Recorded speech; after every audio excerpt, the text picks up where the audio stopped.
anak-anak saya kasih semangat. Walaupun kamu anak orang tak punya, kamu harus bisa jadi orang yang sukses. Saya gitu, Mbak. Apa mungkin gitu anak orang yang tidak punya itu akan bisa kuliah karena kondisi perkuliahan pada saat ini kan mahal sekali gitu. Jadi ya mereka itu sosok yang selalu menginspirasi, motivasi saya untuk terus semangat gitu. Kalau kamu tuh pasti bisa gitu, nggak ada yang harus diraguin asal kamu mau mencoba gitu. Jadi kalau gagal ya coba lagi gitu, paling pasti bisa. Hai semuanya, sobat PKH. Assalamualaikum warahmatullahi wabarakatuh. Selamat pagi untuk kita semua dan salam sejahtera. Semoga kita semua selalu sehat dan diberkati. Hari ini kita kembali dalam acara PKH, Podcast Keluarga Harapan.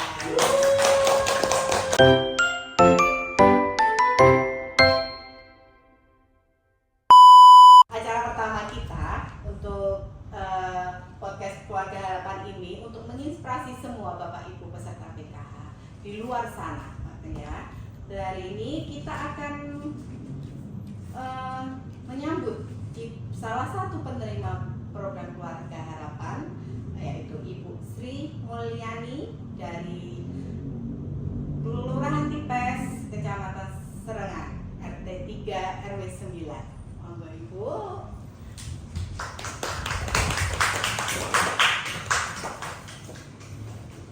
Monggo Ibu. Ya. Silakan.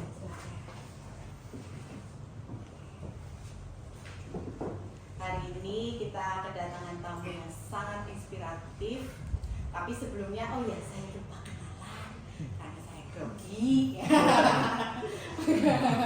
Oke, perkenalkan, nama saya Marlida Ulanisi, biasa dipanggil Uli. Dan di sini juga sekalian kita perkenalan diri, nggih. Monggo dimulai dari Ibu. Nama saya Ibu Sri Mulyani dari Tipes, RT 3 RW 9. Oke. Kepesertaannya PKH ingat Bu dari tahun berapa mungkin? Lupa, mungkin sudah lama berarti, mungkin dari awal. Masih kecil. Oh, masih kecil Mas ya. Kalau yang pertama Masnya dulu ya. Kenalan, oke. Perkenalkan, nama saya Muhammad Salim Hanif. Ya. Saya alhamdulillah lulusan Institut Pertanian Bogor tahun 2023. Baru kemarin juga. Mas Hanif, saya manggilnya Mas Hanif. Ya. Oke, Mas Hanif. Adiknya, monggo. Nama saya Ilman Nurhayati. Sekarang saya masih kuliah semester 7 di Universitas Muhammadiyah Surakarta. Keren sekali. Oke, Ibu boleh ceritakan kegiatan Ibu sehari-hari, kesibukannya apa? Monggo. Waktu anak-anak masih kecil saya juga ya repot Mbak ya. Terus waktu itu istilahnya kosor-kosone gitu loh Mbak. Tapi saya semangat Mbak. Anak saya yang kecil-kecil saya selalu semangat.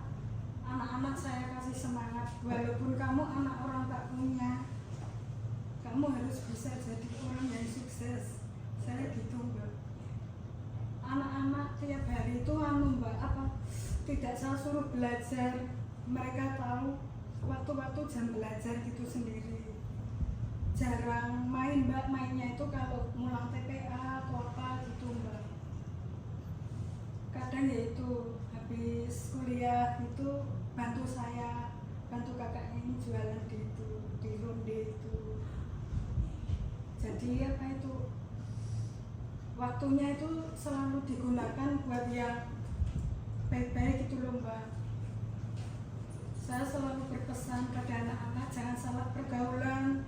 Walaupun kamu anak orang tak punya, kamu harus sukses. Saya gitu Mbak. Jangan seperti ibunya, ya rekoso ibunya aja. Tapi alhamdulillah Mbak, anak-anak ini udah besar dan sukses Mbak. Itu berkat dari mbak-mbak di PKH juga yang selalu memberi dorongan kepada saya Mbak. Saya ucapkan terima kasih Mbak Nurul, Mbak Fani semuanya. boleh diceritakan Ibu pekerjaannya apa? Sehari-hari kegiatan?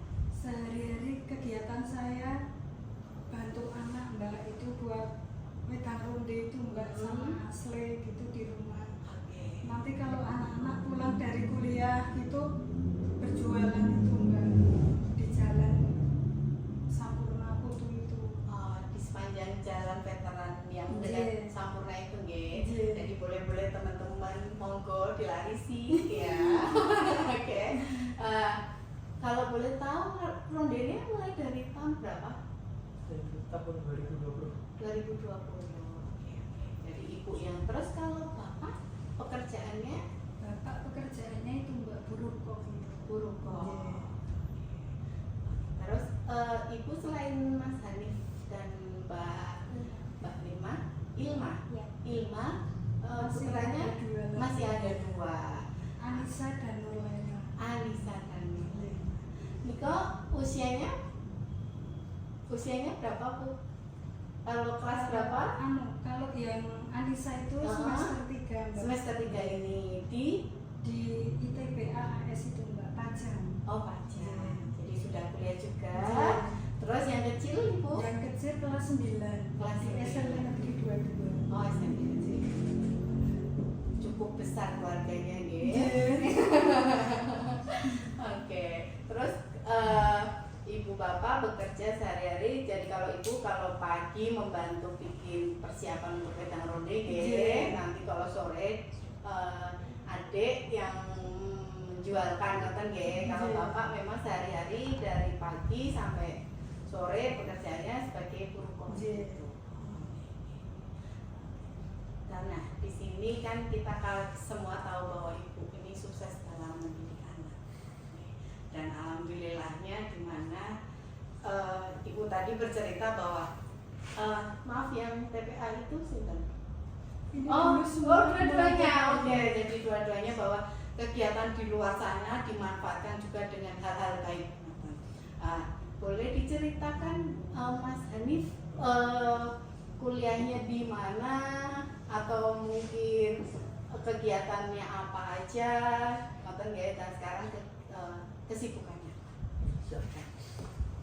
Jadi sekedar informasi dulu, alhamdulillah sebelum saya memutuskan kuliah nih, Ya. itu sebenarnya bisa menjadi salah satu latar belakang juga yang mungkin bisa membantu teman-teman itu menentukan langkah-langkah yang baik atau yang lebih baik itu.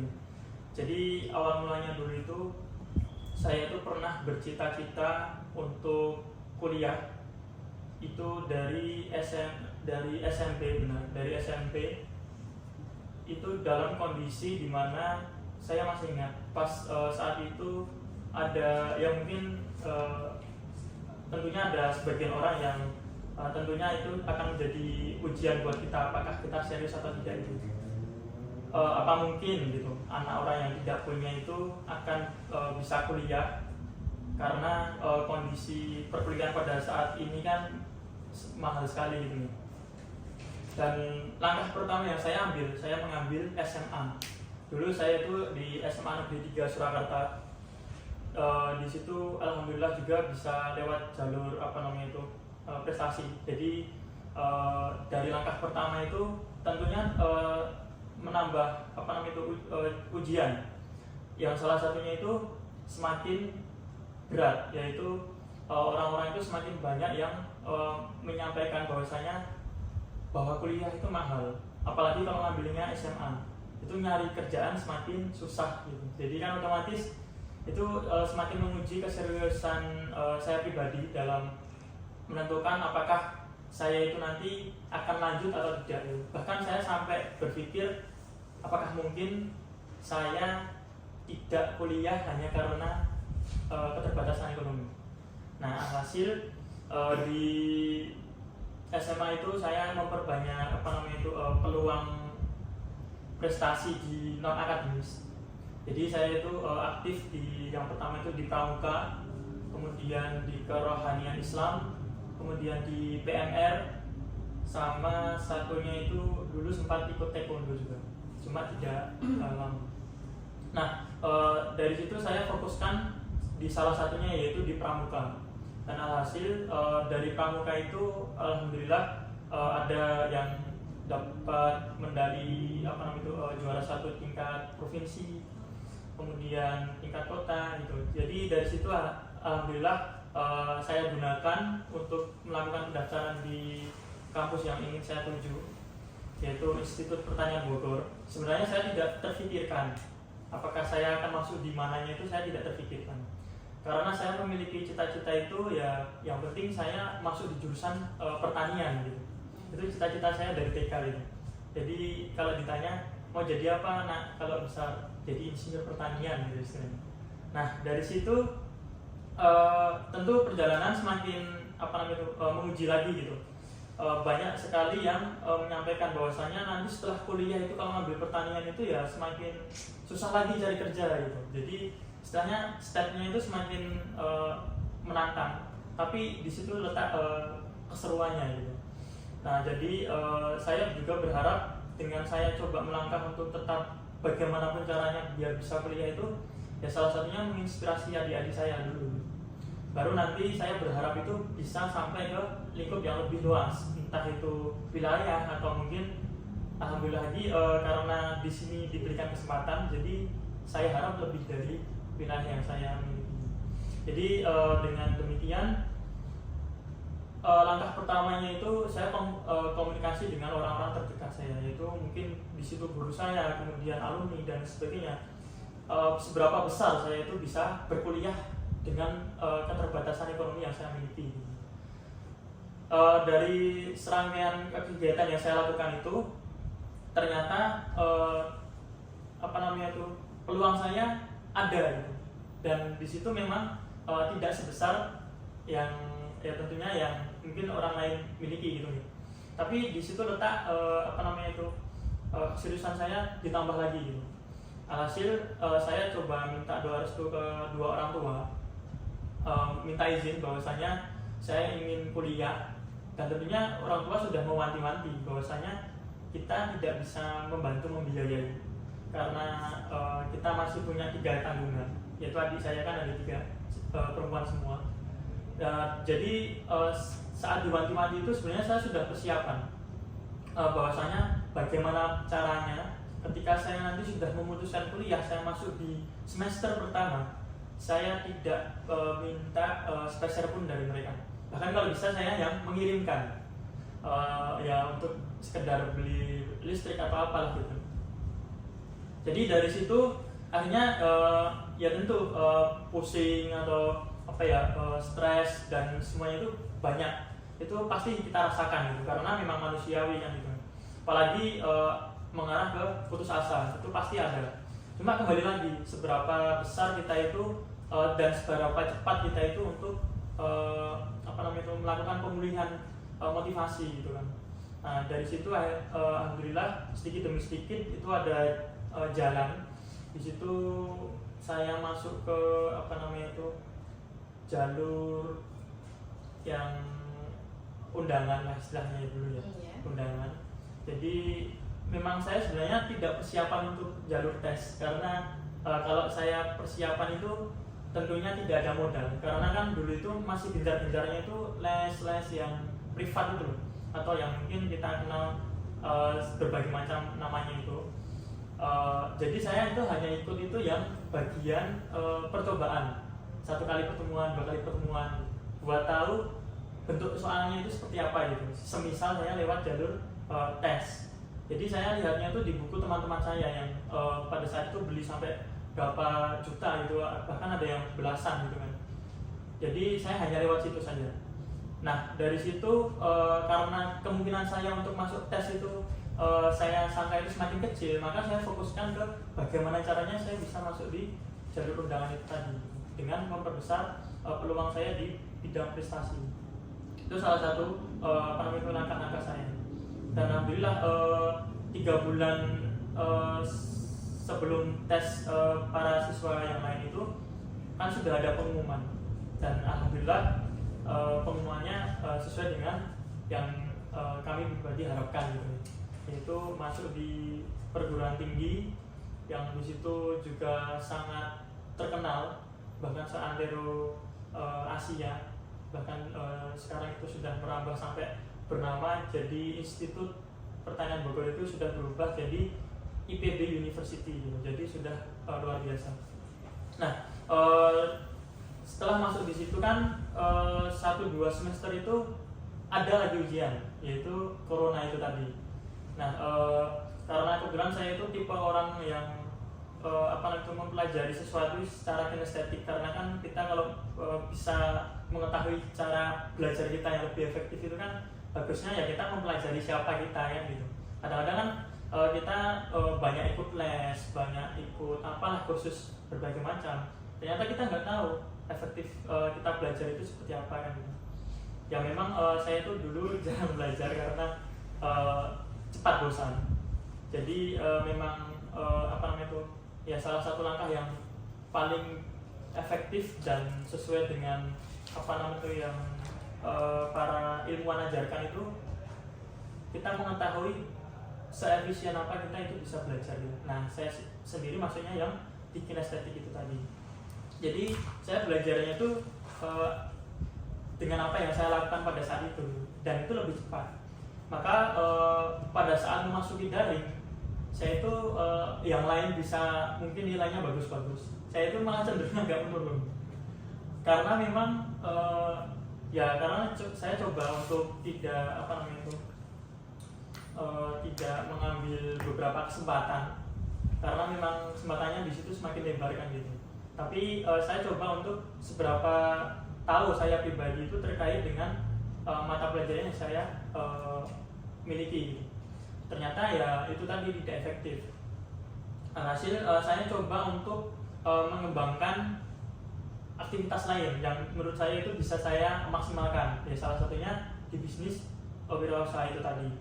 Jadi di semester awal itu terhitung di semester 3 itu saya coba untuk mengembangkan minuman tradisional yang sebenarnya itu diadaptasi juga karena kondisi kondisi yang terjadi saat itu, yaitu membutuhkan salah satunya rempah-rempah yang membantu untuk meningkatkan kekebalan tubuh kan gitu nih salah satunya, atau mungkin mengurangi iritasi dan lain sebagainya. Nah akhirnya ketemulah salah satunya itu yang berbahan baku dengan jahe. Saya coba cari informasinya bagaimana cara untuk meramunya dan untuk menjadi produk yang bisa saya jadikan nilai tambah kan gitu. Nah akhirnya seiring berjalannya waktu sedikit demi sedikit sampai sekarang malah justru berjalan. Itu salah satu langkah saya memaksimalkan kondisi yang menurut saya tidak bisa saya maksimalkan kalau saya paksakan gitu. Jadi saya mencoba cari yang alternatif lain yang bisa saya maksimalkan. Kemudian memasuki di semester berikutnya, itu di semester 5 itu ada salah satu kegiatan yang di situ dari kampus berupa pilihan kegiatan yang bisa dilaksanakan offline ataupun online. Maka pada saat itu saya langsung memutuskan untuk berangkat ke Bogor. Bagaimana caranya saya bisa merasakan kegiatan itu secara langsung? Karena itu tadi ketika misalnya saya melakukan percobaan di laboratorium, saya itu lebih cepat menangkap apa maksud dari percobaan itu ketika saya memegang alat tersebut gitu. Jadi dari situ akhirnya pengetahuan itu lebih cepat diingat tanpa perlu mengulang-ulangi lagi gitu, karena memang lebih berkesan mungkin lah gitu. Itu salah satu bagaimana kita itu bisa mempelajari sesuatu secara efektif. Kemudian kembali lagi sedikit flashback, di semester pertama saya itu coba aktif di kegiatan organisasi mahasiswa. Itu di tingkat pertama itu saya ingin mengetahui terkait dengan bagaimana cara bekerja sama dengan satu kelompok yang lain, kemudian bagaimana cara berkomunikasi yang efektif, kemudian bagaimana menyampaikan maksud dari individu ke kelompok atau kelompok ke individu dan lain sebagainya. Dan selama 2 semester itu alhamdulillah banyak sekali pengalaman dan juga relasi yang akhirnya berguna di tingkat-tingkat saya selanjutnya.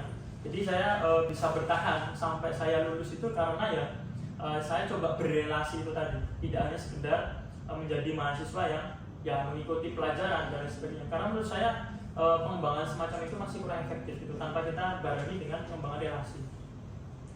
Kemudian saya coba untuk ini juga sedikit flashback agak jauh lagi. Dulu masa kecil saya itu terlalu mungkin dalam tanda kutip bisa dibilang nakal.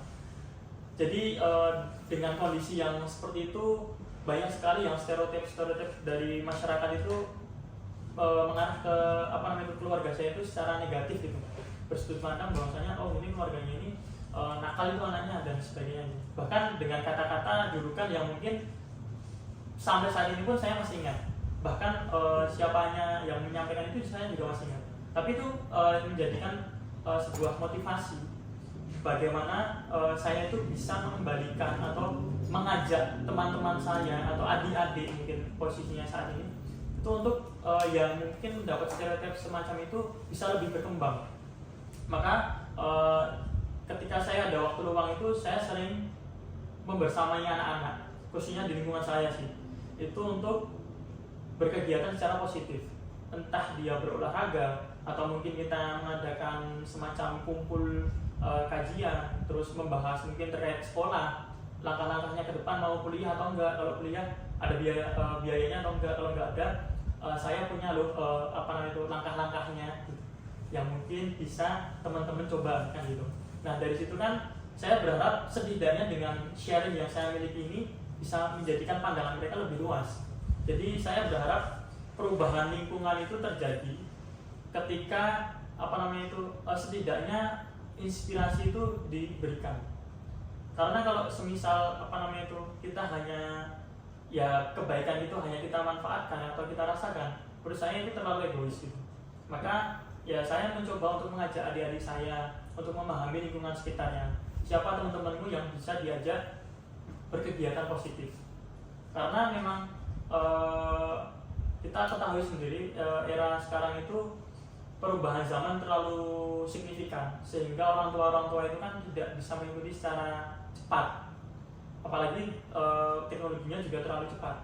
Maka adik-adik yang mungkin terpapar informasi-informasi yang kurang kurang akurat atau mungkin yang malah merusak moral itu bisa ditiru secara langsung gitu.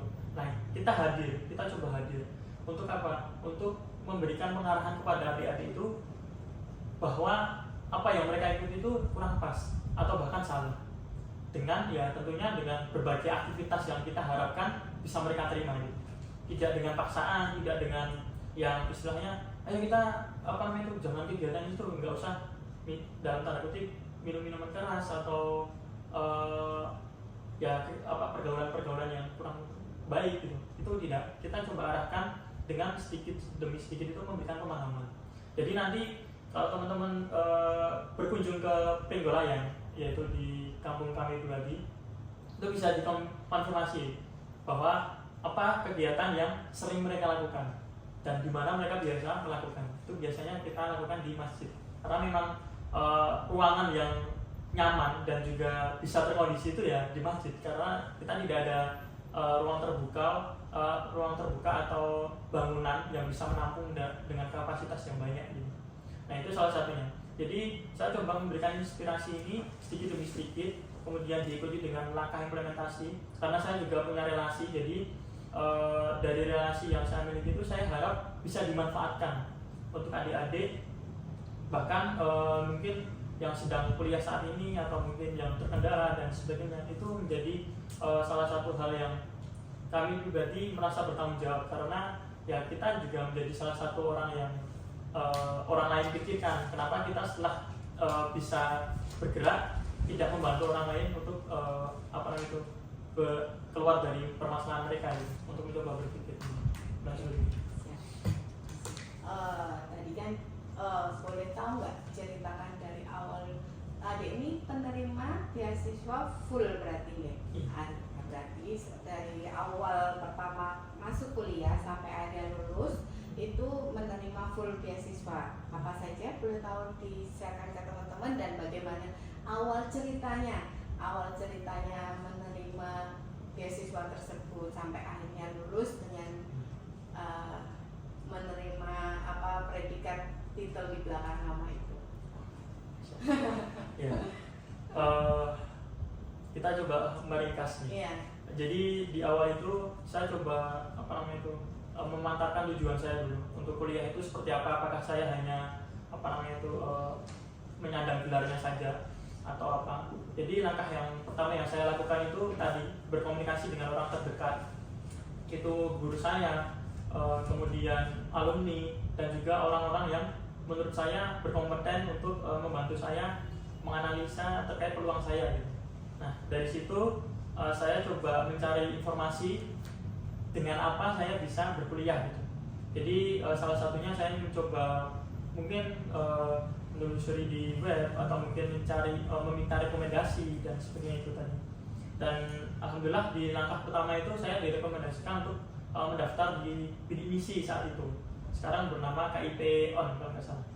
Nah dari situ saya coba mendaftar dan coba untuk melengkapi berkas-berkasnya.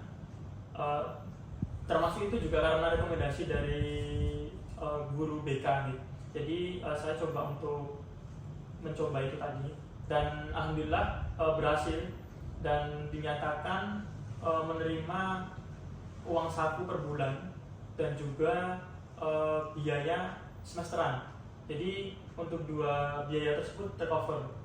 Dan saya di situ kan akhirnya juga harus berpikir bagaimana saya bisa tinggal di situ dan bisa ya istilahnya tentu kebutuhan mahasiswa pada saat itu kan banyak sekali, nggak hanya sekedar makanan, tidak hanya sekedar istilahnya ada biaya-biaya penunjang yang mungkin harus kita lengkapi di kegiatan yang lain atau sumber yang lain. Nah dari situ alhasil saya pada saat itu membutuhkan tempat tinggal. Jadi saya mencari informasi lembaga atau beasiswa yang menyediakan tempat tinggal. Nah ternyata salah satunya itu adalah rumah kepemimpinan. Nah di situ alhasil saya coba mendaftar dan alhamdulillah dari serangkaian seleksi berkas wawancara dan akhirnya ditanya apakah bersedia juga ketika tinggal di sini nanti mengikuti aturan yang berlaku. Kemudian ya istilahnya kan harus ngaji juga, ada targetan berapa jusnya, kemudian harus punya kegiatan yang positif. Jadi kan ternyata saya yang hanya bermaksud agar punya tempat tinggal, ternyata di situ saya juga diberikan pendampingan secara perilaku saya gitu. Dan itu menjadi salah satu hal yang akhirnya menunjang saya di kegiatan-kegiatan positif yang akan datang. Nah yang kedua itu kan juga sama, beasiswa tempat tinggal yaitu Global Leadership. Itu malah lebih ke pesantren gitu. Jadi istilahnya itu pesantren mahasiswa lah. Dan saya di RK itu kan setiap orang itu dibatasi maksimal 2 tahun atau 4 semester. Dan di setiap semesternya itu ada evaluasi. Ketika misalnya si anak itu tidak memenuhi kualifikasi untuk lanjut di semester berikutnya, ia akan dikeluarkan gitu. Nah, alhamdulillah di setiap semester itu saya lolos evaluasi itu tadi. Jadi memang hal yang tidak mudah juga. Nah, kemudian saya saat itu baru di semester 7 dan 8 mau masuk di semester 8 awal itu. Nah, di situ waktu tinggal saya di rumah kepemimpinan itu sudah habis. Jadi tadi yang Global Leadership itu salah satunya itu ustadz yang mengampu di beasiswa itu menawarkan kepada saya mau tinggal nggak di pesantren atau di rumah tinggal para mahasiswa gitu misalnya. Itu bagaimana Ustadz untuk syarat-syaratnya gitu. Nah, alhasil dari komunikasi itu tadi banyak informasi yang saya dapatkan dan alhamdulillah saya bisa selama 1 semester lebih sedikit sebelum saya lulus, karena saya nggak sampai semester 8 alhamdulillah sudah selesai. Jadi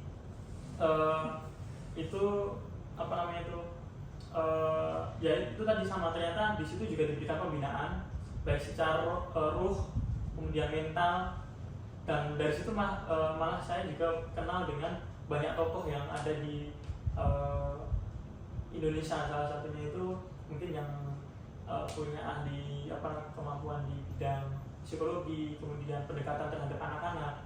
Karena saya memang berfokus di pendekatan remaja dan anak-anak, biar mereka yang punya kebutuhan atau kesempatan yang minim itu juga bisa berkesempatan yang sama dengan yang kita rasakan. Jadi kurang lebihnya seperti itu. Berarti sangat pentingnya menjaga hubungan relasi dengan sekitar ya Mas ya gitu. Terus kalau Dekin ya ceritakan gimana sih ceritanya, terus beasiswanya mungkin diceritakan awalnya juga bagaimana. Monggo. Jadi kalau dari saya pribadi itu terinspirasi gitu sama kakak. Waktu dulu itu sebenarnya nggak ada pikiran buat lanjut SMA gitu, malah pinginnya ke SMK gitu. Tapi setelah dipikir-pikir dan dilihat-lihat itu kok kayaknya kalau SMK nanti kerja gitu, terus juga nggak tahu gimana nanti kelanjutannya gimana gitu. Terus sama kakak coba juga tadi komunikasi, karena kan mungkin kakak lebih punya banyak pengalaman daripada saya, jadi saya komunikasikan ke kakak. Terus dari kakak alhamdulillah dapat pengarahan juga, sebaiknya begini gitu. Nah akhirnya ambil juga ke SMA. Saya melanjutkan di SMA Negeri 4 Surakarta. Di situ saya juga masih kayak bimbang gitu mau lanjut kuliah enggak ya, soalnya kayak lihat bapak ibu nanti bisa enggak gitu. Terus karena itu tadi juga kan nggak cuma aktif di akademis, tapi juga di non akademis kayak ikut kerohanian Islam, terus karya ilmiah remaja, sama kegiatan pramuka sama teater juga. Jadi itu buat biar nggak bosan juga gitu di akademiknya. Nah di situ juga sambil cari-cari informasi, karena kan waktu itu juga kelas baru nyampe kelas 11 semester 2 itu ada corona itu ya, jadi belajar daring dan full kelas 12 nya bener-bener dari rumah. Itu juga bener-bener kesulitan gitu buat nanti kalau misal lanjut kuliah bisa nggak ya gitu Kak, karena kan juga waktu itu keterbatasan juga kan, teman-teman banyak juga waktu itu yang kayak les privat mungkin untuk persiapan SBMPTN ataupun UTBK itu. Nah waktu itu juga mikir gini kayak nanti kalau misal lanjut nambah beban orang tua nggak gitu. Terus tapi karena itu tadi, terus aku juga komunikasi sama kakak, terus juga tanya-tanya sama temen, terus sama alumni juga, terutama pasti ada jalannya kok Dek, kalau asal ada niat tujuannya baik itu pasti ada aja jalannya. Terus karena itu tadi terus coba dulu buat ikut jalur undangan, tapi kodarullah belum keterima, jadi coba jalur tes di UNS itu sempet gagal 2 kali, tapi kayak bagi saya itu ada mata menyerah gitu, kayak pokoknya kalau bisa nih mimpi itu harus dikejar gitu, kayak coba di lain gitu, kayak terus nyoba pendaftaran juga ke UIN. Waktu itu udah bener-bener pendaftaran mepet dan sempet nangis juga biasanya kan kayak anak perempuan kan sangat pemikir ya gitu. Nah setelah itu nggak tahu kenapa pas itu udah ketiga banget tempat bank gitu, waktu mau bayar pendaftaran itu ditolak karena mbak maaf ya ini pendaftarannya udah nggak bisa, saya sudah tutup gitu. Terus waktu itu juga udah sempet kayak pusing banget, kayak teman-teman udah keterima di sini di situ gitu, terus kayak ini lanjut kuliah nggak yang bimbang. Tapi setelah itu kayak tetap tiba-tiba tuh kayak saya kepikiran gini, kamu kan kayak pengen ngebahagiain orang tua gitu ya kan, belum bisa balas apa-apa, terus kayak nggak mungkin kan kayak nyerah gitu aja di posisi itu. Kayak pokoknya semangat saya tuh kayak ya orang tua gitu Kak, lihat senyum mereka, terus itu tuh bikin saya termotivasi gitu kan, oh bisa nih gitu, coba lagi. Kodarullahnya saya buka web di IG, itu ada pengumuman di Universitas Muhammadiyah Surakarta, itu di situ ada penerimaan beasiswa gitu. Terus saya kayak coba-coba di situ, padahal saya waktu itu belum menelusuri gitu, kayak saya karena kan saya saat itu pengen banget gitu masuk ke Universitas 11 Maret gitu ya di UNS gitu, dan pengen ambil jurusan akuntansi. Nah tapi ternyata karena belum mungkin kesempatan waktu itu sama Allah mungkin belum diberi, tapi malah rencana manusia itu kan kadang belum tentu yang terbaik menurut Allah. Jadi saya masya Allah di situ coba daftar di UNS itu, di situ juga banyak sekali tantangannya pastinya, karena waktu itu cuma diambil satu prodi itu cuma 2 penerima aja, dan waktu itu saya belum ada pengalaman apapun, belajar juga masih maksudnya belum sepandai teman-teman, terus juga belum ada persiapan sama sekali, belum maksimal. Terus waktu itu tapi saya tetap coba ikhtiar, terus berusaha, terus inspirasi saya itu tetap orang tua gitu kan, karena saya pengen banget lihat senyum mereka gitu, terus bisa membanggakan orang tua gitu Kak. Gitu. Jadi nah setelah itu singkat cerita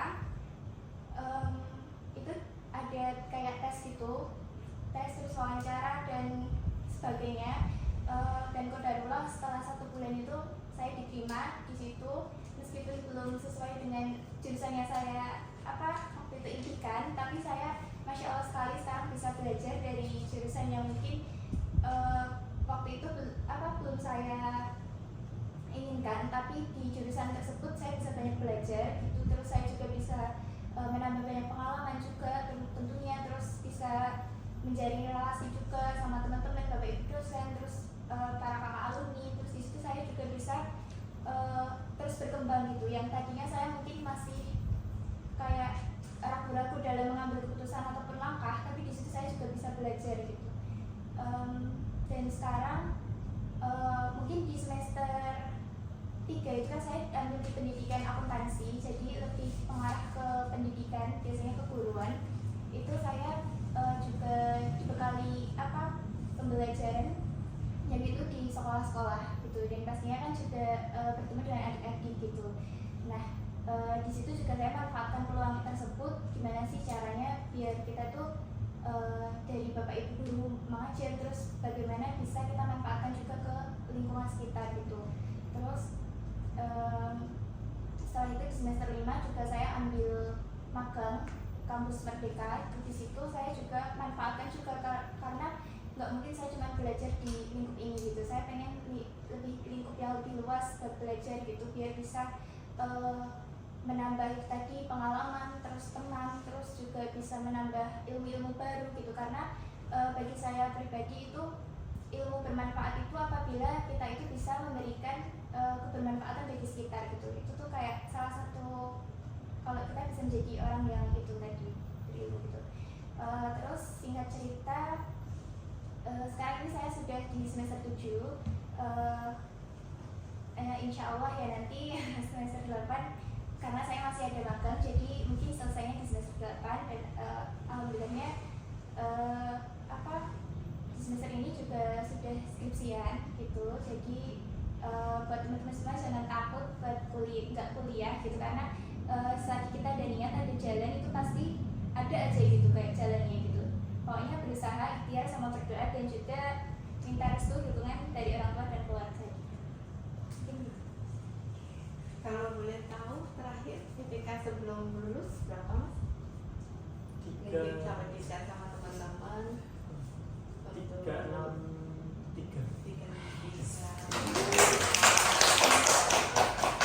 Dengan posisinya masa studinya? Masa studinya ya 8 semester kurang sedikit. Oh, oke. Kalau adik, Delma? Terakhir? Terakhir itu 3,6. Oke, hebat banget. Saya mau nanya jurusnya Bu Sri, bagaimana cara mendidik anak dengan kondisi yang mungkin tidak mudah waktu itu ya, mungkin dari kecilnya terus sampai akhirnya sekarang. Jurusnya tuh gimana sih Bu? Sebenarnya caranya bagaimana? Biar untuk menginspirasi teman-teman semua, sobat-sobat PKH di luar sana. Ya kita harus sabar Mbak, sabar, telaten, sama doa itu Mbak ya. Tak saya lupakan. Ya waktu itu saya selalu berpesan kepada anak-anak, walaupun kamu kondisi begini, tapi kamu tetap harus semangat, saya gitu. Alhamdulillah Mbak, anak-anak juga menurut gitu loh Mbak. Waktu itu juga ya kondisinya ya pas-pasan gitu Mbak, tapi saya bersyukurnya anak-anak menurut setiap apa yang saya peringatkan gitu loh Mbak. saya nasihati anak-anak selalu nurut dan mengerti dengan keadaan orang tuanya gitu Mbak. Adakah peraturan, kalau biasanya kalau orang tua itu mesti ada aturan ya Bu? Apakah ada peraturan tertentu bagaimana mungkin jam sekian harus belajar atau bagaimana gitu Bu, atau apa? Waktu itu Mbak, apa anak-anak itu enggak pernah Mbak saya suruh gitu, sudah tahu sendiri Mbak. Kalau mau maghrib gitu udah masuk rumah pada belajar sendiri-sendiri. Enggak pernah Mbak saya, ayo belajar enggak pernah. Anak-anak waktu itu sudah tahu jam-jam belajar sendiri gitu Mbak. Iya. Jadi sudah sudah menjadi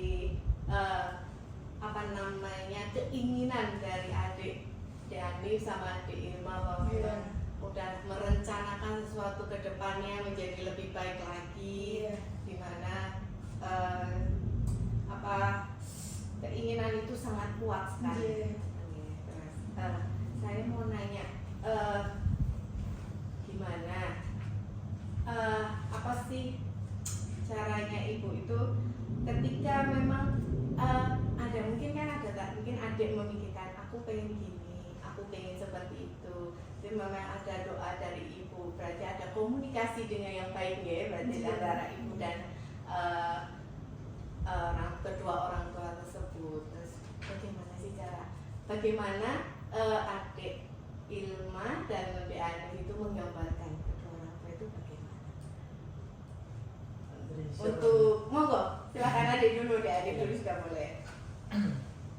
Menurut saya pribadi keduanya itu menjadi gambaran inspirasi saya ketika saya kebetulan karena pernah merantau juga, jadi saya sempatkan setiap 2 hari sekali itu telepon, tidak hanya sekedar assalamualaikum atau sekedar tanya gimana kabar di rumah ya, karena kedekatan dengan kedua orang tua itu sangat penting. Bahkan kadang-kadang mungkin banyak hal yang kita lalui itu sangat curang atau mungkin menantang, tapi karena mungkin orang tua kita ridho, jadi mungkin itu terasa lebih mudah gitu. Padahal mungkin orang lain lihat kok bisa ya gitu, kita sendiri yang melalui juga bingung kok bisa juga gitu. Lalu seperti itu. Jadi mereka ada inspirasi yang bagaimana caranya ya kita harus dapatkan. Kalau di Irma? Menurut saya pribadi itu kedua orang tua saya itu seperti pahlawan gitu bagi saya, karena ya saya kan anaknya kayak nggak bisa nggak cerita gitu, kayak ada apa kegiatan sehari-hari itu pasti cerita gitu, apalagi terutama ke ibu gitu kan. Jadi ya mereka itu sosok yang selalu menginspirasi, motivasi saya untuk terus semangat gitu. Kalau kamu tuh pasti bisa gitu, nggak ada yang harus diraguin, asal kamu mau mencoba gitu. Jadi kalau gagal ya coba lagi gitu, paling pasti bisa. Terus saya mau nanya sedikit agak sensitif mungkin, yang kan kita tahu bahwa ada stigma tadi, ada cerita bahwa stigma negatif yang mungkin yang diterima untuk keluarga itu dengan jenengan adik-adik ini perlihatkan bagaimana perjuangan bahwa memang sesuatu yang negatif belum tentu berakhir dengan negatif, ya bahwa negatif itu cara memperkuat, dalam artian memperkuat aku bisa nih, tidak itu salah, seperti itu bagaimana? Kalau untuk dari kan kadang ada lagi namanya, kadang kan kita ada fase tertentu, kita ada turun, kadang ada naik. Nah itu mempertahankannya dengan mencapai prestasinya yang sangat luar biasa ini kan otomatis ada pegangan tertentu yang adik ini jadi pegangan tertentu gitu. Jadi mungkin bagi teman-teman di sana yang mungkin kondisinya yang seperti saya sebutkan tadi, mungkin dirasa kurang menguntungkan atau apapun itu sebenarnya kita sendiri yang masih kurang penggalian ternyata. Jadi ternyata kondisi yang kita ada saat itu adalah kondisi terbaik kita untuk berkembang. Karena semisal kondisi teman-teman itu ditukar atau digantikan oleh orang lain, kemungkinan besar itu akan tidak berjalan semestinya. Jadi mungkin yang bagi teman-teman yang kondisinya sekarang dirasa tidak menguntungkan atau banyak hal yang lebih terasa berat ketimbang orang lain, itu sebenarnya teman-teman itu sedang dididik oleh lingkungan, oleh tentunya Allah itu menjadi pribadi yang lebih survive gitu. Ya istilah mudahnya itu kalau di tanaman yang saya pelajari itu daya tahannya tinggi gitu.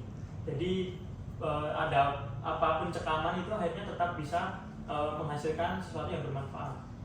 Maka bagi teman-teman di sana yang mungkin secara pendirian atau mungkin keinginan masih kurang kuat, coba dilihat pijakan teman-teman itu sudah kuat atau belum. Karena dari teman-teman berpijak itu sebenarnya sudah cukup untuk menjadikan motivasi teman-teman itu bertumbuh dengan sendirinya tanpa harus dimotivasi. Dimulai dari diri sendiri, keyakinan teguh dalam diri sendiri. Kalau Ade, Delma? Kalau saya tadi seperti yang disampaikan sama kakak, dan itu tuh kayak pasti seseorang itu mempunyai titik kayak ya mungkin capek-capeknya juga terlihat karena mungkin ya dari stigma negatif dari lingkungan sekitar, tapi itu jangan menjadi untuk kita itu putus asa, nyerah gitu aja, tapi sebagai dorongan kita, sebagai motivasi kita bahwa apa yang dikatakan mereka itu tidak benar loh gitu. Kayak ya jadi dengan cara itu tadi terus mencoba dan buktikan bahwa kita itu bisa gitu, nggak sesuai sama mau mereka. Terus untuk saya boleh, saya ingin tahu apa sih yang ingin Ade Anif sama Dek Ilma sampaikan buat ibu sama bapak, dan pesan ibu sama bapak. Lalu monggo dimulai dari ibu dulu, monggo. Oke. Oke. Iya, buat anak-anak ya, di mana ibu sudah sukses sekali untuk mendidik anak ini, sangat menginspirasi teman-teman di luar sana. Ya, pesan saya sebagai orang tua kita harus sabar dan tidak lupa kita selalu berdoa. Dengan kesabaran pasti anak-anak kita akan menurut. Bicara yang baik-baik itu pasti tetap anak kita akan menurut. Dan alhamdulillah seperti sekarang ini saya juga bersyukur sekali anak-anak saya bisa seperti sekarang ini, Mbak. Dari mulai dari atau kemudian oke. Saya terima kasih banyak buat Bapak Ibu karena sudah selalu mendampingi saya, dan juga adik-adik juga kakak yang sudah selalu membersamai saya, terus memberikan motivasi bahwa kalau dalam kehidupan tuh gak ada loh kata kegagalan gitu, kayak selagi kita mau berusaha, pokoknya kayak semangat ibu, bapak itu juga semangat bagi kami gitu. Terus juga terima kasih buat PKH yang sudah memfasilitasi kami, keluarga kami dari mungkin waktu kakak masih kecil sampai alhamdulillahnya kami bisa kuliah gitu, terus bisa sampai sekarang ini, itu sangat terima kasih sekali. Pokoknya kayak sudah menginspirasi keluarga-keluarga di sana juga gitu. Mas Ari? Untuk Bapak Ibu, yang pertama ingin saya ucapkan itu mohon maaf karena sampai saat ini masih belum bisa maksimal membanggakan, dan mungkin masih ada hal yang di situ kurang sempurna dari saya pribadi. Dan insya Allah ketika ada kesempatan saya memang harus berbenah dan memang harus sesuai dengan yang Bapak Ibu inginkan. Jadi memang salah satu itu langkah yang harus saya tuju, yaitu bagaimana caranya Bapak dan Ibu itu ridho dengan langkah yang saya lakukan saat ini, atau istilahnya menyetujui harapan yang saya akan laksanakan nanti. Jadi terima kasih juga sudah membesarkan anak yang bandel ini, anak yang mungkin kalau misalnya saya dilemparkan ke orang lainnya bisa pecah itu kepalanya. Tapi ya karena alhamdulillah orang tua saya menerima saya kondisinya seperti ini dan juga membimbing saya kapanpun itu, saat apapun itu. Dan alhasil di titik baliknya akhirnya saya juga harus bagaimana caranya juga harus membahagiakan juga. Dan terima kasih juga untuk Bapak Ibu juga dari teman-teman PKH dan teman-teman stakeholder yang berkaitan karena telah bahu-membahu untuk menuntaskan harapan anak-anak yang mungkin di sana kesempatannya sangat-sangat minim atau bahkan tidak ada kesempatan. Di situ dengan adanya bahu panjenengan semua, akhirnya anak-anak itu bisa memiliki kesempatan dan sama dengan yang lain. Jadi itu saja yang bisa saya sampaikan. Jadi untuk inspirasi buat teman-teman semua yang punya peserta PKH di luar sana yang punya anak-anak usia Mas Hanif dan Mbak Ilma itu, pesannya apa? Untuk tetap semangat ya, tetap semangat dimana kalian juga punya kesempatan yang sama ketika semuanya kita tetap stay positif ya, tetap berusaha karena kita bisa jika kita berusaha, ya kan? Oke, terima kasih untuk kehadirannya, untuk ceritanya yang sangat inspirasi ini, di mana dapat menjadikan pengalaman untuk sobat-sobat PKH di luar sana untuk tetap mengikuti ya podcast kami di sesi berikutnya. Oke, kami juga menerima endorse, monggo Adika Batik. Oke, selamat untuk kelulusannya, tetap semangat untuk akhirnya nanti untuk ujiannya dan lancar semuanya ya Ilmanya. Dan juga usahanya di mana Mas? Di Jalan Veteran IPS Rengan, yaitu namanya Ronde Asli Akrab, dan juga di Sriwedari juga ada. Oh, sekarang di Sriwedari udah ada. Di depan Museum Keris, itu sama Ronde Asli Akrab, sama satu lagi di depan Rumah Sakit Pustati, cuma bukan Wedang Ronde tapi Tenongan atau jajanan pasar. Namanya Tenongan Akrab. Monggo sakit di Larisi ya, saya sudah pernah nyoba rondenya Endul. Oke. Ada pegawainya juga, pegawai. Satu orang baruan. Untuk jumlah pegawainya satu orang di yang di sebelah sini, yang di veteran. Yang di Sriwedari. Oh, yang di Sriwedari. Kalau yang di sini dijaga sendiri. Oh, dijaga sendiri.